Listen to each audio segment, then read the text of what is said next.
Een tierenwarme simmerdag wie het joert. En de komende dagen, ja, het wordt toch wel wat oors. De temperaturen zullen staan gewoon wat lager komen te liggen en het wordt minder stabiel. En dan denk ik om morgen met het scootje zielen, met het keertsen, met het concoursje piek in Boetenpost. Nou, laat ik het maar op een richtje zetten. Joen is het lang boeten zitten. Warmte, zo'n 23 rond 24 graden. Ja, 22, 23 graden op de eiland, 24 graden via de provincie.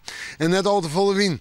En dan vannacht zo'n zonnetje, 18 graden, dat is het zo wat. En dan heb ik nog hoor een warme nacht, maar net al te volle wind.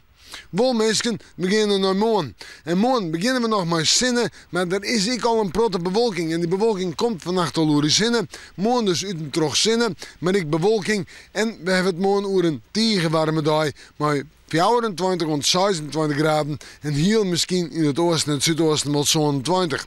Maar dan bad het. Let er in de maand niet, maar dat kan ik wel eens in de midden worden. Een aantal buien.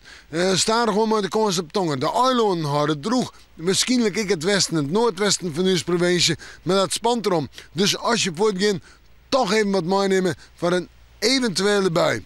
En de windmolen uit het zuiden zuidoosten waai en die is zwak of matig, maar die gaat letter naar het noorden en het noordoosten. En dat al in de midden. Wel, een fruitje. En dan een paar dagen met wat lagere temperaturen, maar nog wel simmertemperaturen. Toonsje, een enkele bui, zinnen, 24 graden. Vreed, enkele buien, zinnen, 22 graden. Sneeuw, zinnen, met ik bewolking. Maar wel een droge dag, maar zijn 21 of 22 graden, ik dan warm simmerwaar. En s'nachts valt er een protte wetter. We moeten morgen maar weer even in het waarsje.